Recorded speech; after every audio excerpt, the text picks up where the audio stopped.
Welcome students in the micro economics classes.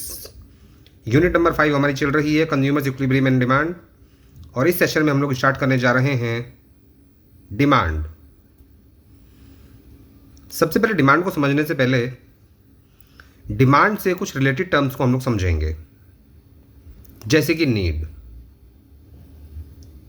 Need का मतलब ज़रूरत, जिसे हम लोग टाल नहीं सकते, जैसे कि रोटी, पानी, कपड़ा, ये सब हमारी ज़रूरत है। ज़रूरत पूरी हो जाने के बाद पैदा होती है इच्छा, डिज़ायर। तब तक पैदा नहीं होगी जब तक नीड पूरी नहीं हो जाती। पानी हमारी ज़रूरत है, लेकिन कोल्ड ड्रिंक ये डिज़ायर है। मैंगो जूस, कॉफ़ी, ये सब डिज़ायर हैं। नंबर 3 वांट, यानी चाहत।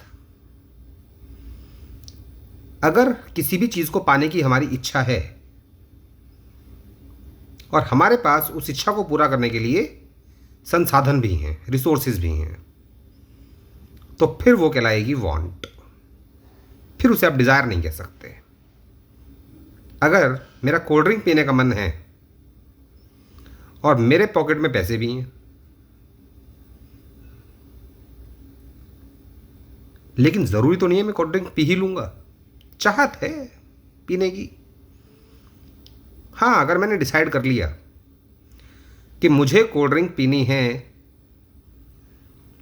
और किस कीमत पर पीनी है मैंने ये भी तय कर लिया, और कितने समय के अंदर अंदर पीनी है ये भी मैंने तय कर लिया, तब वो कहलाएगी demand. Willing to buy at a particular price and time period. तो ये बात दिमाग में रखिएगा कि नीड का मतलब ज़रूरत, डिज़ायर का मतलब इच्छा। और इच्छा तो कुछ भी हो सकती है इंसान की। जैसे मेरी इच्छा है कि चांद पर मेरा एक प्लॉट होना चाहिए, एक बंगला होना चाहिए बढ़िया सा, ये इच्छा है। हाँ, उस इच्छा को पूरा करने के लिए अगर मेरे पास संसाधन है, इतने संसाधन है कि मैं वहाँ पर बंगला बना सकता हूँ, तो फिर वो इच्छा नहीं कहलाएगी, फिर वो वांट कहलाएगी। और अगर मैं अपनी इच्छा को पूरा करना चाहता हूँ एक पर्टिकुलर टाइम पीरियड में, एक पर्टिकुलर प्राइस पर, मैंने कीमत भी तय कर ली है और मेरे पास रिसोर्सेज भी हैं उस इच्छा को पूरा करने के लिए, तब वो कहलाएगी डिमांड। अब समझिए कि एग्जाम्पल जिसमें चारों के चारों टॉपिक कवर हो जाएंगे। एज्यूम कीजिए कि एक व्यक्ति 2 दिन से प्यासा है और रेगिस्तान में वो चला जा रहा है। उसे लग रही है प्यास बहुत ज्यादा, यहां तक कि नौबत आ चुकी है कि वो लगभग बेहोशी की हालत में पहुंच चुका है। तो बेहोशी की हालत में उसके मुंह से क्या निकलेगा? पानी। पानी, कोल्ड ड्रिंक नहीं, क्योंकि पानी उस व्यक्ति की इच्छा है या जरूरत है। तो जवाब है कि उसकी जरूरत है, इच्छा नहीं है। वो व्यक्ति ये नहीं कह सकता मेरी इच्छा है पानी पीने की, उसकी जरूरत है भाई, वो मर जाएगा पानी बिना पानी के। अगर उसे हमने पानी पिला दिया, अर्थात उसकी जरूरत हमने पूरी कर दी, तब उसकी इच्छा पैदा होगी कि अब कुछ ठंडा ठंडा मिल जाए तो और मजे आ जाए, क्योंकि जरूरत तो पूरी हो चुकी है। सपोज अब उसका मन कर रहा है कोल्ड ड्रिंक पीने का, और कोल्ड ड्रिंक पीने के लिए अगर उसके पास पैसा नहीं है तो वो डिज़ायर कहलाएगी, लेकिन अगर उसके पास पैसा है तो फिर वो वांट कहलाएगी। और अगर उस व्यक्ति ने डिसाइड कर लिया कि मुझे 40 रुपीज़ खर्च करके हाफ लीटर की कोल्ड ड्रिंक खरीदनी है, और अभी खरीदनी है 5 मिनट के अंदर अंदर या आधे घंटे के अंदर अंदर, टाइम पीरियड भी उसने फिक्स कर लिया है, तब वो कहलाएगी उसकी डिमांड। जैसे कि फॉर एग्जाम्पल लगभग हर व्यक्ति चाहता है कि उसके पास एक कार हो, लेकिन इसका मतलब ये नहीं है कि मार्केट में कार की डिमांड है। आदमी चाहता है चाहने का मतलब उसके पास पैसा भी है और इच्छा भी उसकी कि उसके पास कार हो, लेकिन वो अभी खरीद नहीं रहा है कार। जब इंसान डिसाइड कर लेगा कि मुझे कितने समय के अंदर अंदर कार खरीदनी है और कौन सी कीमत वाली खरीदनी है, कंपनी भी डिसाइड कर लेगा कि मारुति की चाहिए, होंडा की चाहिए, हुंडई की चाहिए, कौन सी चाहिए, तब वो कहलाएगी उसकी डिमांड। अब समझिए डिटेल में demand. It refers to the quantity of a commodity which a consumer is willing to buy at a given price in a given period of time. Demand का मतलब है वो क्वांटिटी किसी भी वस्तु की जिसे कंज्यूमर खरीदना चाहता है एक गिवन प्राइस पर और एक गिवन पीरियड ऑफ टाइम में।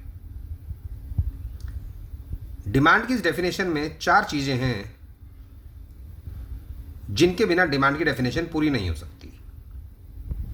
नंबर 1, विलिंग टू बाय, वस्तु को खरीदने की इच्छा होनी चाहिए। कितनी वस्तु खरीदनी है यह भी तय होना चाहिए, क्वांटिटी। किस कीमत पर खरीदनी है वो कीमत भी तय होनी चाहिए, और कितने समय के अंदर अंदर खरीदनी है वो टाइम पीरियड भी तय होना चाहिए, वरना फिर वो डिमांड नहीं कहलाएगी। जैसे पिछले पेज पर अभी आपको दिखाया था, या तो वो ज़रूरत कहलाएगी, या इच्छा, या चाहत, नीड, डिज़ायर या वांट। डिमांड में ये चारों एलिमेंट्स होने ज़रूरी हैं।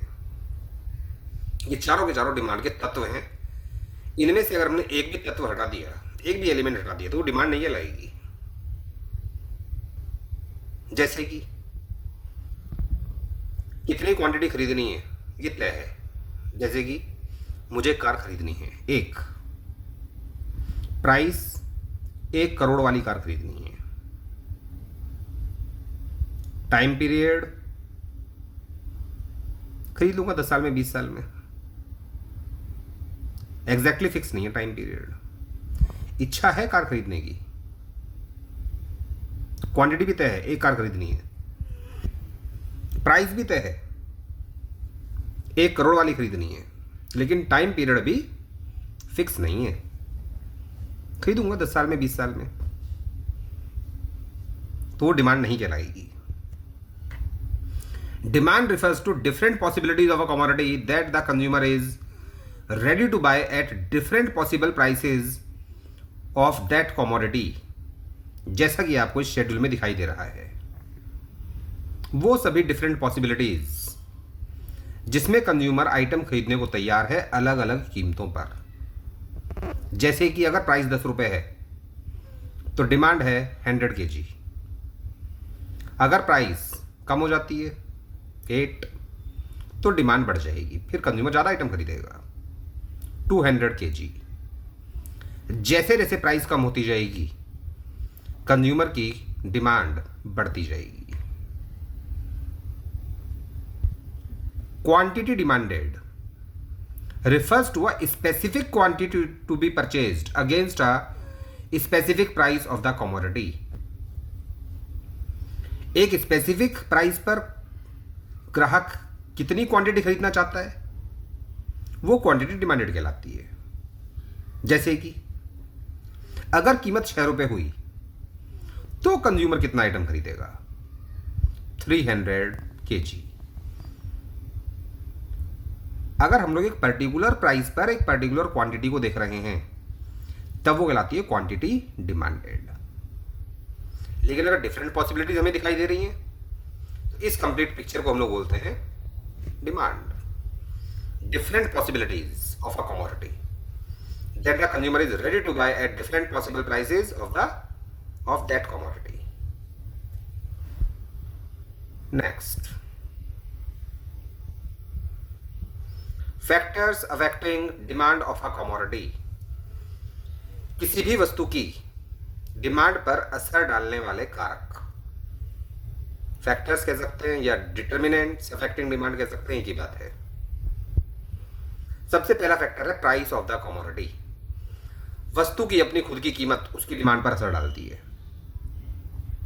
It is generally observe that the demand for a commodity rises when price false.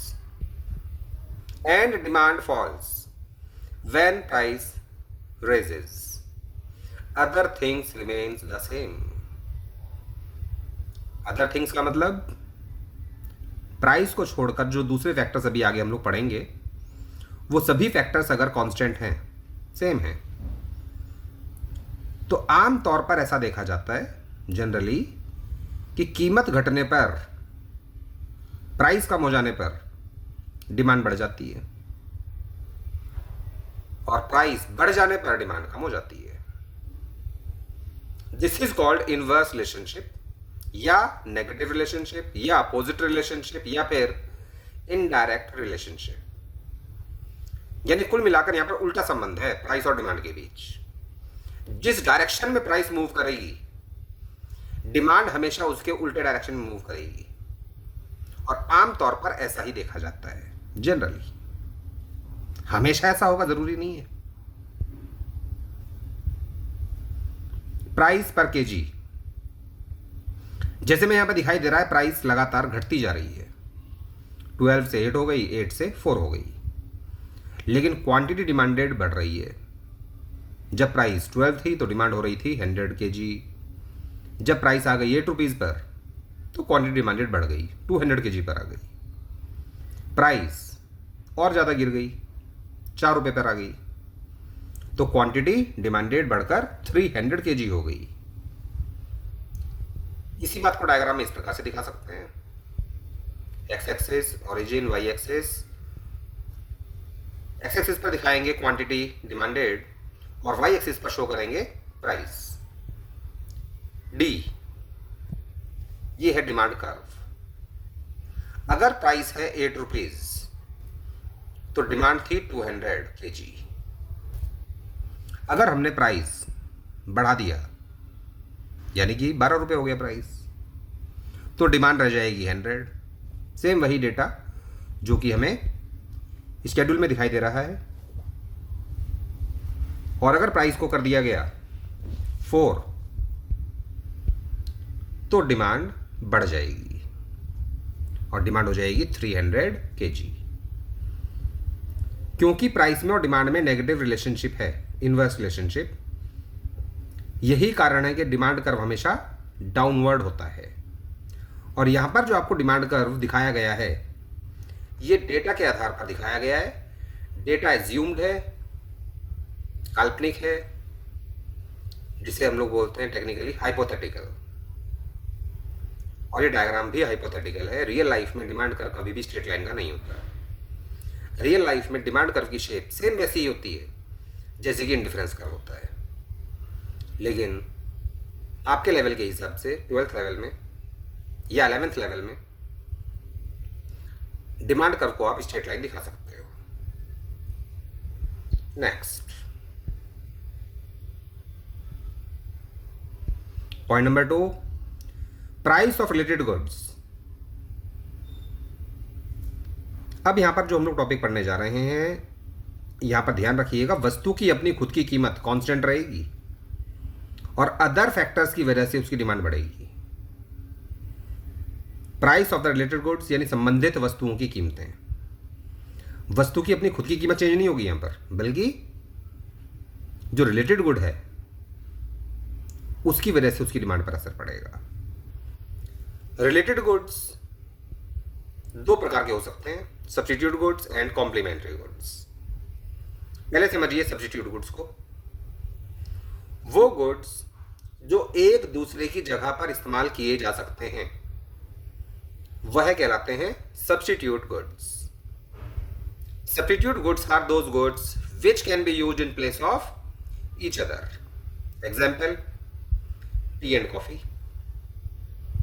यहां पर ध्यान रखिएगा, आपको कोई कंडीशन नहीं लगानी है। चाय की जगह कॉफी पी जा सकती है, हम भी बहुत बार पीते हैं। ऑयल एंड घी, ऑयल की जगह घी को इस्तेमाल किया जा सकता है और घी की जगह तेल भी इस्तेमाल किया जा सकता है।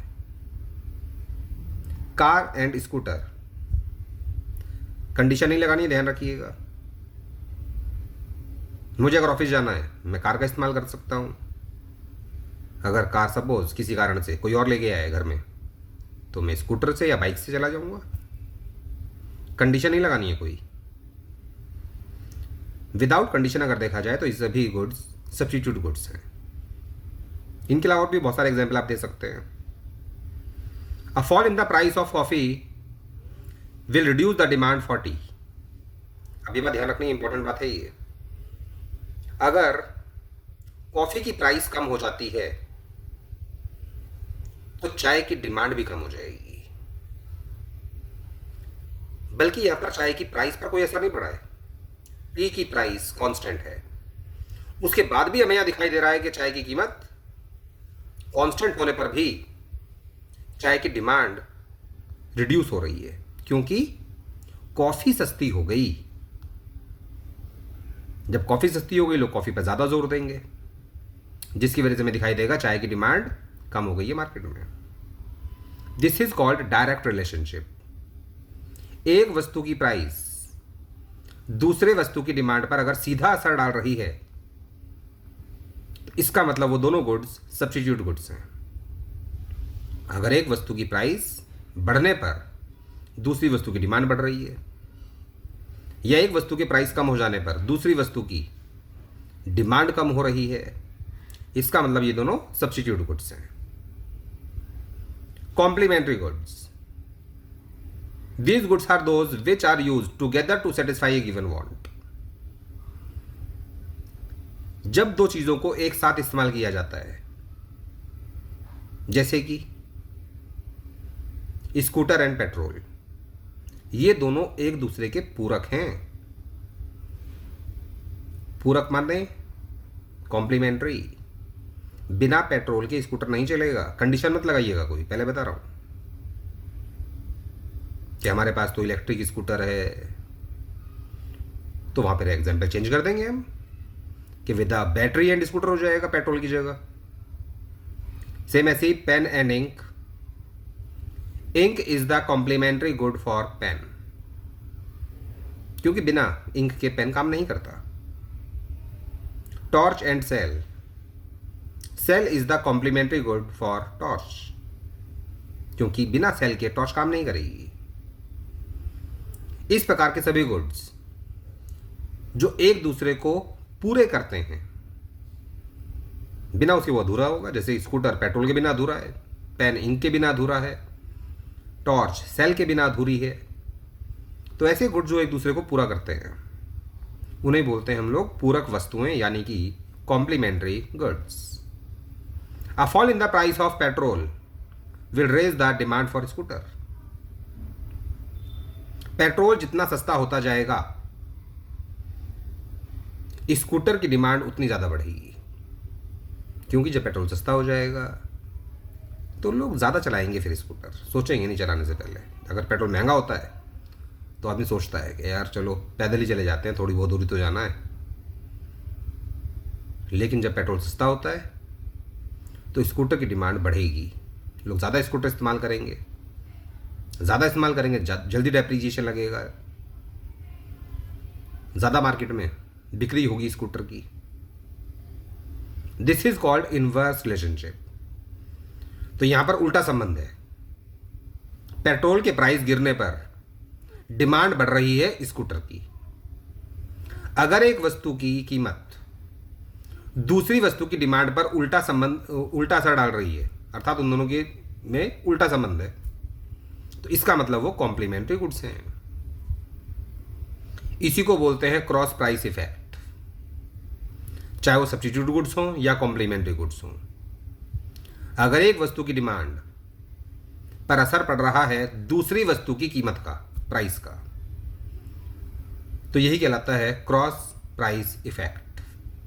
This type of relationship between the tea and coffee, यानी कि सब्स्टिट्यूट गुड्स, या फिर scooter and petrol, are known as cross price effect. Next, point number 3, income of the consumer. आमतौर पर हम लोग ये बोलते हैं कि इनकम अगर ज़्यादा होगी तो डिमांड ज़्यादा करेंगे, इनकम कम होगी तो डिमांड कम होगी। ये बात गलत है। गलत क्यों है? क्योंकि यहां पर दो संभावनाएं हो सकती हैं। नॉर्मल गुड्स और इंफीरियर गुड्स। अगर नॉर्मल गुड्स हैं, सामान्य वस्तुएं हैं, तो इनकम बढ़ने पर डिमांड बढ़ती है।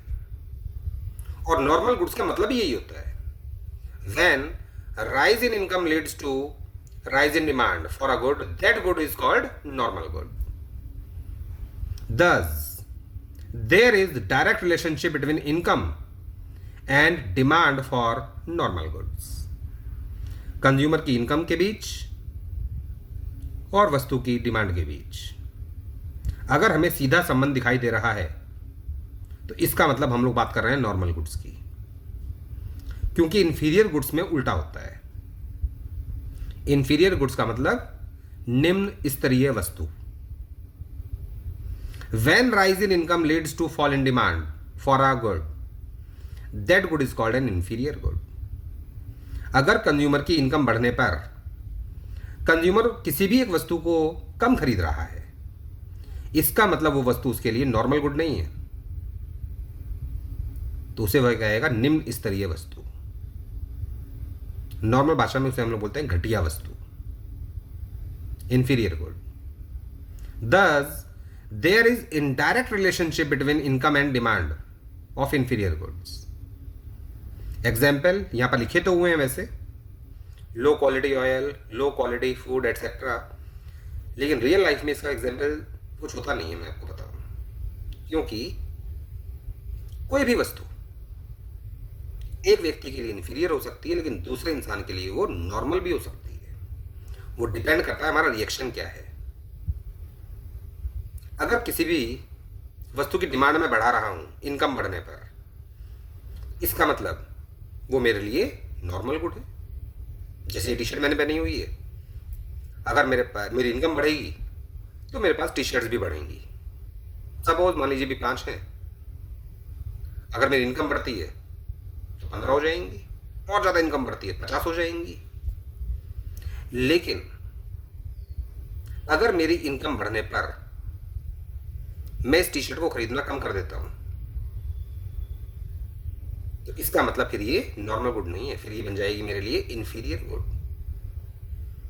किसी भी वस्तु को ना तो हम लोग नॉर्मल कह सकते हैं ना इंफीरियर कह सकते हैं। जैसे कि ये टी शर्ट मेरे लिए नॉर्मल गुड है, लेकिन एक बहुत ज़्यादा अमीर आदमी के लिए ये इंफीरियर गुड है। वो ऐसी टी शर्ट कभी नहीं पहनेगा, वो पहनेगा ब्रांडेड 20,000 वाली, 25,000 वाली, 50,000 वाली, 1 लाख वाली। तो कोई भी वस्तु एक इंसान के लिए नॉर्मल भी हो सकती है, दूसरे इंसान के लिए इंफीरियर भी हो सकती है। इसलिए यहाँ पर आमतौर पर एग्जाम्पल देना सही नहीं रहता, इसलिए हमने यहाँ पर लो क्वालिटी वर्ड का यूज किया है। लो क्वालिटी तभी कहलाएगी जब व्यक्ति इनकम के बढ़ने पर उस चीज की डिमांड कम कर देगा, तब वो चीज उसके लिए कहलाएगी लो क्वालिटी, वरना वही चीज उसके लिए नॉर्मल गुड कहलाएगी। नेक्स्ट टॉपिक को दिमाग में रखिएगा, हम लोग टॉपिक पढ़ रहे हैं factors affecting demand for a commodity. किसी भी वस्तु की डिमांड पर कौन कौन से कारक असर डालते हैं। चौथा पॉइंट है taste and preference of consumers. Consumer की पसंद किस चीज में बढ़ रही है, या किस चीज को वो पहले से ज्यादा महत्व देने लगा है। टेस्ट एंड प्रेफरेंस का मतलब आपकी पसंद और आपका महत्व। Demand for a commodity is directly related to the taste, preference and habits of the consumer. किसी भी वस्तु की डिमांड का सीधा संबंध होता है कंज्यूमर के टेस्ट, प्रेफरेंस और हैबिट से। अगर किसी भी वस्तु में मेरी पसंद लगातार बढ़ती जा रही है, उसको मैं ज़्यादा महत्व देना शुरू कर रहा हूँ, या कह सकते हैं मुझे उसकी लत लगती जा रही है, तो उसकी डिमांड भी बढ़ेगी मेरे लिए। लेकिन अगर किसी भी चीज़ में मेरा टेस्ट कम होता जा रहा है, या मुझे वो चीज़ अब नापसंद होने लगी है, या मेरी लत छूटती जा रही है, तो फिर डिमांड घटेगी, डिमांड कम हो जाएगी। A change in the latter affects former also. यानी कि अगर टेस्ट और प्रेफरेंस इंप्रूव हो रहा है तो डिमांड भी बढ़ेगी, लेकिन अगर टेस्ट एंड प्रेफरेंस आपका अनफेवरेबल हो रहा है, इंप्रूव नहीं बल्कि रिड्यूस हो रहा है टेस्ट, तो फिर आपकी डिमांड भी कम हो जाएगी। And last point, expectations. If the consumer expects a significant change in the availability of the concerned commodity in near future, he may decide to change his present demand for the commodity. जैसे कि for example अगर मुझे लगता है कि कोई एक वस्तु ऐसी है जो फ्यूचर में अवेलेबल नहीं होगी मार्केट में, तो मैं सेम प्राइस पर उसे ज़्यादा खरीदूंगा। वैसे आमतौर पर क्या होता है, कीमत घटने पर आइटम आदमी ज़्यादा खरीदता है, प्राइस कम होने पर डिमांड बढ़ाता है। लेकिन यहाँ तो प्राइस कांस्टेंट है।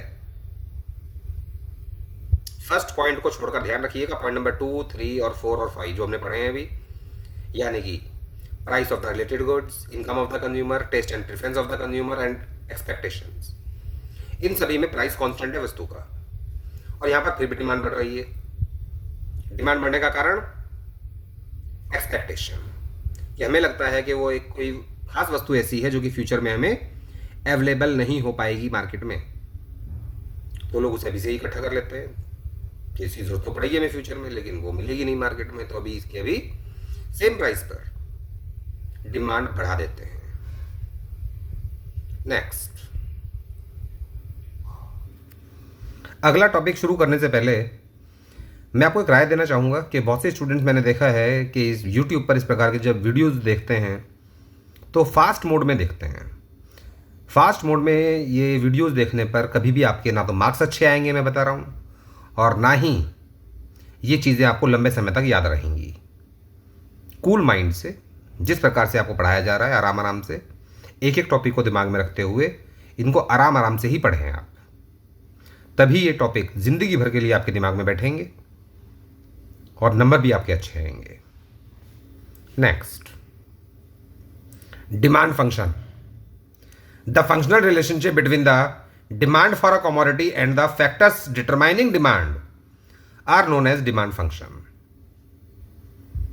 फंक्शनल रिलेशनशिप डिमांड के बीच और डिमांड पर असर डालने वाले फैक्टर्स के बीच, वही कहलाता है डिमांड फंक्शन। वो फंक्शनल रिलेशनशिप जो कि डिमांड के बीच है और डिमांड पर असर डालने वाले फैक्टर्स के बीच है। जैसे कि demand for the commodity x is a function of price of the commodity x, price of the related goods, income of the consumer. ध्यान रखिएगा, इकोनॉमिक्स में इनकम को हमेशा वाई से शो किया जाता है। Taste and preference of the consumer etcetera. ये सब चीज़ें वो हैं जिनका असर पड़ता है डिमांड पर। इसी को बोलते हैं हम लोग demand function. Law of demand, demand का नियम। अगर बाकी सभी फैक्टर्स अपनी जगह कांस्टेंट हैं, अर्थात उनमें कोई बदलाव नहीं हो रहा, तो प्राइस का हमेशा उल्टा असर पड़ेगा डिमांड पर। This law states that other things remaining constant, the price of a commodity inversely related to its demand. That is, if price rises, demand falls, and if price falls, demand rises. If other determinants of demand are constant. और ये बात important है कि कीमत का demand पर उल्टा असर केवल तभी पड़ता है जब बाकी फैक्टर्स कांस्टेंट हो। अगर बाकी फैक्टर्स भी बीच में आ गए तो फिर ये नियम काम नहीं करेगा। और दूसरी बात जो बहुत ज़्यादा इंपॉर्टेंट है, आपको ये बात ध्यान रखनी है कि जब हम लोग प्राइस और डिमांड की बात करते हैं तो यहां पर आप इंक्रीज और डिक्रीज वर्ड का प्रयोग नहीं करेंगे। क्यों नहीं करेंगे, इसका लॉजिक इसी चैप्टर में आपको बाद में समझ में आ जाएगा। क्योंकि इंक्रीज और डिक्रीज जो टर्म है वो हम लोग यूज करते हैं अदर देन प्राइस फैक्टर्स के लिए। अगर प्राइस का असर डिमांड पर पड़ रहा है तो वहां पर हम लोग टर्म यूज करते हैं एक्सटेंशन एंड कॉन्ट्रैक्शन, या तो वर्ड यूज करो राइज और फॉल, राइज बढ़ना, फॉल गिरना, या यूज करो एक्सटेंशन कॉन्ट्रैक्शन। अगर प्राइस को छोड़कर दूसरे फैक्टर्स की वजह से डिमांड पर असर पड़ रहा है तो वहां पर डिमांड बढ़ने पर और घटने पर तब यूज करेंगे टर्म इंक्रीज एंड डिक्रीज। तो यहां पर ध्यान रखिएगा, आपको इंक्रीज और डिक्रीज टर्म यूज नहीं करना है। इसी बात को डिटेल में बाद में पढ़ेंगे। Demand schedule, it is a tabular statement which shows different quantities of a commodity demanded at different prices. That means एक ऐसी टेबल जो हमें शो कर रही है डिफरेंट क्वांटिटीज के कितनी डिमांड की जाएगी डिफरेंट प्राइसेस पर। तो एक ऐसी टेबुलर स्टेटमेंट जिसमें अलग अलग कीमतों पर हमें अलग अलग डिमांड दिखाई देती है, क्वांटिटी डिमांडेड दिखाई देती है, वही कहलाती है demand schedule. Demand curve, a demand curve reflects graphically the relationship between the quantity demanded of a commodity to its price। जब हम लोग ग्राफ पर शो करेंगे कि प्राइस का कैसे असर पड़ रहा है डिमांड पर, जैसे कह सकते हैं the graphically representation of a demand schedule is known as demand curve. यानी यही जो डिमांड शेड्यूल है, जब इसे हम लोग ग्राफ पर उतार देंगे, ग्राफ पर उसको रिप्रेजेंट करेंगे तो वही कहलाएगा डिमांड कर्व। जैसे कि एक्स एक्सिस पर दिखाना है क्वांटिटी डिमांडेड, वाई एक्सिस पर दिखाना है प्राइस, डी है हमारा डिमांड कर्व। जब प्राइस थी 8 रुपीज़, डिमांड थी 200। जब प्राइस हो गई 12 तो डिमांड रह गई 100। और अगर प्राइस को हमने घटा दिया, 4 पर ले आए, तो डिमांड बढ़ जाएगी और डिमांड हो जाएगी 300। तो अब ये कहलाएगा demand curve. Next, individual demand schedule and market demand schedule. यहां पर आपको प्राइस दिखाई देगा 10, 20, 30, 40, 50, 60। ये 3 अलग अलग परिवार हैं, या कह सकते हो 3 अलग अलग व्यक्ति हैं। और यहां पर एज्यूम कर लिया गया है कि इस मार्केट में इन तीनों कंज्यूमर्स के अलावा और कोई कंज्यूमर नहीं है। हर एक कंज्यूमर की डिमांड सेम तो होती नहीं है, अलग अलग होती है। ए की डिमांड अलग है, बी की डिमांड अलग है, सी की डिमांड अलग है। लेकिन तीनों में एक बात कॉमन है कि प्राइस जैसे जैसे बढ़ता जा रहा है, इनकी जो डिमांड है वो लगातार कम होती जा रही है। प्राइस बढ़ रहा है, ए की डिमांड कम हो रही है 7, 6, 5, 4, 3, 2। बी की डिमांड भी कम हो रही है लगातार 10, 9, 8, 7, 6, 5।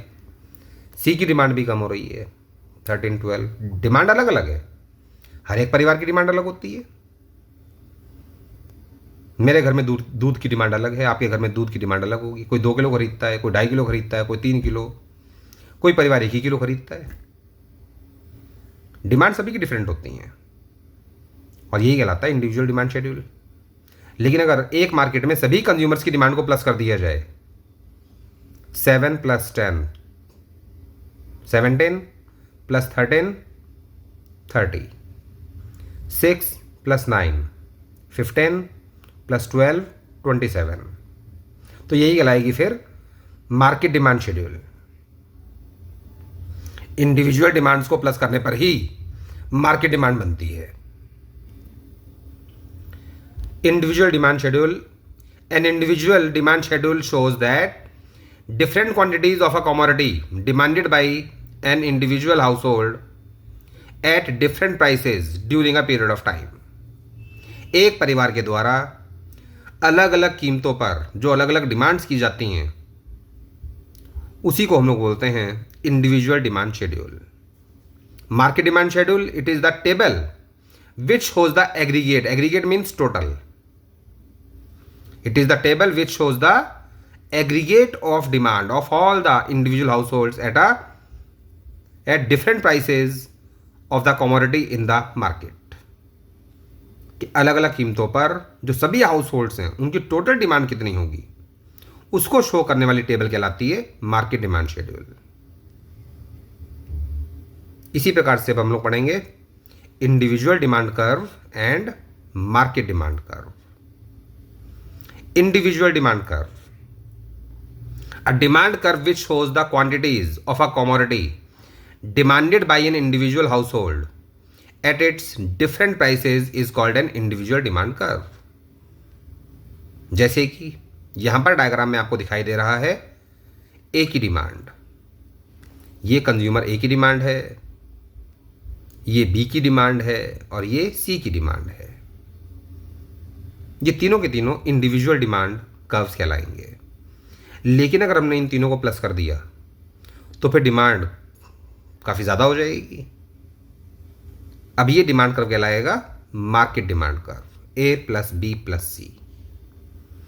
Market demand curve, a demand curve which depicts, यानी वो डिमांड कर्व जो शो करता है the aggregate of the demand of all the individual households in a market at different prices of the commodity is known as market demand curve. एक ऐसा demand curve जो show कर रहा है सभी हाउस होल्ड्स की demand को एक साथ, कि अलग अलग कीमतों पर उनकी डिमांड कितनी होगी। तो ऐसे ही डिमांड कर्व को बोलते हैं market demand curve. Market demand पर असर डालने वाले factors. Factor number 1, number of consumers in the market. Market में कंज्यूमर जितने ज्यादा होंगे मार्केट की डिमांड भी उतनी ज्यादा होगी। अगर मार्केट में कंज्यूमर्स ही कम है तो डिमांड भी कम होगी, कंज्यूमर ज्यादा है तो डिमांड भी ज्यादा होगी। इसके अलावा डिस्ट्रीब्यूशन ऑफ इनकम, अगर कंज्यूमर की इनकम का लेवल लो है, अधिकतर जो कंज्यूमर्स है मार्केट में उनकी इनकम कम है, अर्थात गरीब लोग रहते हैं, तो ऐसे मार्केट में डिमांड कम होगी। लेकिन डिस्ट्रीब्यूशन ऑफ इनकम के अंतर्गत अगर अमीर लोग मार्केट में ज़्यादा हैं तो फिर मार्केट में डिमांड ज़्यादा होगी। इन दोनों के अलावा बाकी सारे के सारे पॉइंट्स वही हैं जो स्टार्टिंग में आपको एक्सप्लेन किए गए थे। वस्तु की अपनी खुद की कीमत डिमांड पर असर डालती है, तो जाहिर सी बात है वो मार्केट डिमांड पर भी असर डालेगी। प्राइस ऑफ रिलेटेड गुड्स, जिसमें आपको पढ़ाया गया था substitute goods and complementary goods.